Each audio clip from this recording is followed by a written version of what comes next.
ومن يتق اللہ یجعل لہ من امرہ یسرا، اور جو شخص اللہ تعالیٰ سے ڈرے گا اللہ اس کے ہر کام میں آسانی پیدا کر دے گا۔ قل لو كان البحر مدادا لكلمات ربي لنفد البحر قبل أن تنفد كلمات ربي ولو جئنا بمثله مددا۔ اے نبی صلی اللہ علیہ وسلم کہو اگر سمندر میرے رب کی باتیں لکھنے کے لیے روشنائی بن جائے تو وہ بھی ختم ہو جائے گی مگر میرے رب کی باتیں ختم نہ ہوں گی، بلکہ اگر اتنی ہی اور روشنائی ہم اور لے آئیں تو وہ بھی کفایت نہ کرے۔ رب اجعلنی مقیم الصلاة ومن ذریتی ربنا وتقبل دعا۔ اے میرے رب مجھے اور میری اولاد کو نماز قائم کرنے والا بنا دے، اے ہمارے رب اور میری دعا قبول فرما، آمین۔ سورہ ابراہیم آیت نمبر 40۔ ان الذین یحبون ان تشیع الفاحشۃ فی الذین آمنوا لهم عذاب علیم فی الدنیا والآخرہ واللہ یعلم وانتم لا تعلمون۔ بے شک جو لوگ اس بات کو پسند کرتے ہیں کہ مسلمانوں میں بے حیائی پھیلے ان کے لیے دنیا اور آخرت میں دردناک عذاب ہے، اور اللہ ایسے لوگوں کے عزائم کو جانتا ہے اور تم نہیں جانتے۔ رسلا مبشرین ومنذرین لئلا یکون للناس علی اللہ حجۃ بعد الرسول وکان اللہ عزیزا حکیما۔ یہ سارے رسول خوشخبری دینے والے اور ڈرانے والے بنا کر بھیجے گئے تھے تاکہ ان کو مبعوث کر دینے کے بعد لوگوں کے پاس اللہ کے مقابلہ میں کوئی حجت نہ رہے، اور اللہ بہرحال غالب رہنے والا اور حکیم و دانا ہے۔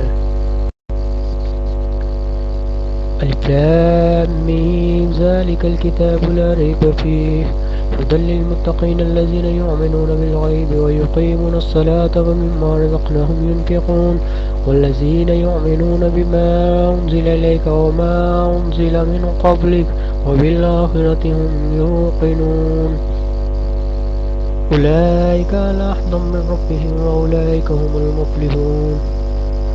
الف لام میم، یہ اللہ کی کتاب نہیں کوئی شک اس کے کتاب الہی ہونے میں، ہدایت ہے پرہیزگاروں کے لیے جو ایمان لاتے ہیں غیب پر اور قائم کرتے ہیں نماز اس میں جو رزق ہم انہیں دے دیا ہے خرچ کرتے ہیں، اور جو ایمان لاتے ہیں اس پر جو نازل کیا گیا ہے اس پر جو نازل کیا گیا تم سے پہلے اور آخرت پر بھی وہ یقین رکھتے ہیں، یہی لوگ ہیں ہدایت والے اپنے رب کی طرف سے اور یہی فلاح پانے والے ہیں۔ ان الذين قالوا ربنا الله ثم استقاموا تنزل عليهم الملائكة الا تخافوا ولا تحزنوا وابشروا بالجنة التي كنتم توعدون نحن أولياؤكم في الحياة الدنيا وفي الآخرة وَلَكُمْ فِيهَا مَا تَشْتَهِي أَنفُسَكُمْ وَلَكُمْ فِيهَا مَا تَدَّعُونَ نُزُلًا مِّن غَفُورٍ رَّحِيمٍ۔ جن لوگوں نے کہا کہ اللہ ہمارا رب ہے اور پھر وہ اس بات پر ثابت قدم رہے، یقیناً ان پر فرشتے نازل ہوتے ہیں، ان سے کہتے ہیں کہ نہ ڈرو نہ غم کرو اور خوش ہو جاؤ اس جنت کی بشارت سے جس کا تم سے وعدہ کیا گیا، ہم اس دنیا کی زندگی میں بھی تمہارے ساتھی ہیں اور آخرت کی زندگی میں بھی، وہاں جو کچھ تم چاہو گے تمہیں ملے گا اور ہر چیز جس کی تم تمنا کرو گے وہ تمہاری ہوگی۔ یہ ہے سامان ضیافت اس ہستی کی طرف سے جو غفور الرحیم ہے۔ لا خیر من کثیر من نجواہم الا من امر بصدقۃ او معروف او اصلاح بین الناس ومن یفعل ذلک ابتغاء مرضات اللہ فسوف نؤتیہ اجرا عظیما۔ لوگوں کی خفیہ سرگوشیوں میں اکثر و بیشتر کوئی بھلائی نہیں ہوتی، ہاں اگر کوئی پوشیدہ طور پر صدقہ و خیرات کی تلقین کرے یا کسی نیک کام کرنے کی یا لوگوں کے معاملات میں اصلاح کرنے کے لیے کسی سے کچھ کہے تو یہ البتہ بھلی بات ہے، اور جو کوئی اللہ کی رضا جوئی کے لیے ایسا کرے گا اسے ہم بڑا اجر عطا فرمائیں گے۔ انما یوفی الصابرین اجرہم بغیر حساب، صبر کرنے والوں کو بغیر حساب بدلہ دیا جائے گا۔ زُيِّنَ لِلَّذِينَ كَفَرُوا الْحَيَاةُ الدُّنْيَا وَيَسْخَرُونَ مِنَ الَّذِينَ آمَنُوا وَالَّذِينَ اتَّقَوْا فَوْقَهُمْ يَوْمَ الْقِيَامَةِ وَاللَّهُ يَرْزُقُ مَن يَشَاءُ بِغَيْرِ حساب۔ جن لوگوں نے کفر کی راہ اختیار کی ان کے لیے دنیا کی زندگی بڑی محبوب اور دل پسند بنا دی گئی۔ ایسے لوگ ایمان کی راہ اختیار کرنے والوں کا مذاق اڑاتے، مگر قیامت کے روز پرہیزگار لوگ ہی ان کے مقابلے میں عالی مقام ہوں۔ رہا دنیا کا رزق تو اللہ تعالیٰ کو اختیار ہے، جسے چاہے بے حساب دے۔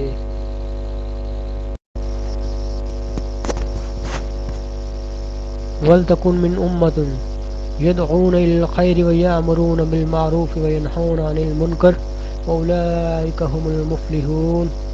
اے مسلمانوں، لازماً تم میں سے ایک جماعت ایسی ہونی چاہیے جو لوگوں کو اچھائی کی دعوت دے اور برائیوں سے روکے، اور یہی وہ لوگ ہیں جو فلاح پائیں گے۔ وَلَا تَحِنُوا وَلَا تَحْزَنُوا وَأَنْتُمُ الْأَعْلَوْنَ إِن كُنتُم مُؤْمِنِينَ، اور تم ہمت نہ ہارو اور غم نہ کرو اور تم ہی غالب آؤ گے اگر تم کامل ایمان رکھتے ہو۔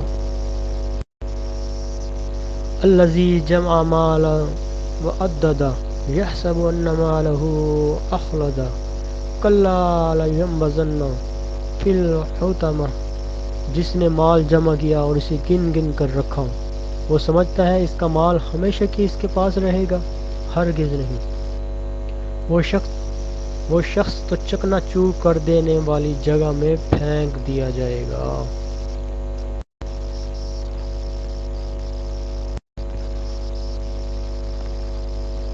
یا ایھا الذین آمنوا ادخلوا فی السلم کافۃ ولا تتبعوا خطوات الشیطان انہ لکم عدو منین۔ اے ایمان والو، تم سب مکمل طریقہ سے اسلام میں داخل ہو جاؤ اور شیطانی اقدامات کا اتباع نہ کرو، وہ تمہارا کھلا دشمن ہے۔ کیا موت ایک اٹل حقیقت ہے؟ اگر ہے تو پھر ہمیں یقین کیوں نہیں ہے؟ ہمارے جینے کا مقصد کیا ہے؟ ارشاد باری تعالیٰ ہے، سورہ آل عمران۔ ترجمہ: ہر جان نے موت کا ذائقہ چکھنا ہے، اور تم لوگ قیامت کے دن اپنے کیے کا پورا اجر پاؤ گے۔ بس جو شخص جہنم سے بچا لیا گیا اور جنت میں پہنچا دیا گیا وہی کامیاب ہوا، اور دنیا کی چند روزہ زندگی تو دھوکے کا سامان ہے۔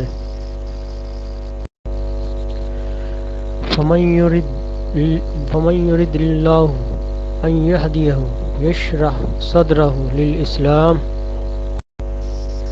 ومن یرد ان یضلہ یجعل صدرہ ضیقا حرجا کأنما یصعد فی السماء کذالک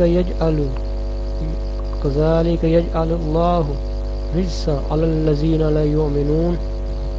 سو جسے اللہ چاہتا ہے ہدایت دے تو اس کا سینہ کو اسلام قبول کرنے کے لیے کھول دیتا ہے، اور جس کے متعلق چاہتا ہے گمراہ کرے اس کا سینہ بے حد تنگ کر دیتا ہے، گو کہ وہ آسمان پر چڑھتا ہے۔ اسی طرح اللہ تعالیٰ ایمان نہ لانے والوں پر پھٹکار ڈالتا ہے۔ الذین یستمعون القول ویتبعون احسنہ اولئک الذین ھداھم اللہ واولئک ھم اولو الالباب۔ جو لوگ بات کو توجہ سے سنتے ہیں پھر اس کی بہترین پہلو کی پیروی کرتے ہیں، یہی وہ لوگ ہیں جن کو اللہ تعالیٰ نے ہدایت بخشی ہے، اور یہی عقل مند ہیں۔ سبحانک اللہم وبحمدک وتبارک اسمک وتعالی جدک ولا الہ غیرک۔ اے اللہ ہم تیری پاکی بیان کرتے ہیں اور تیری تعریف کرتے ہیں، تیرا نام بہت برکت والا ہے اور تیری بزرگی بہت برتر ہے اور تیرے سوا کوئی عبادت کے لائق نہیں ہے۔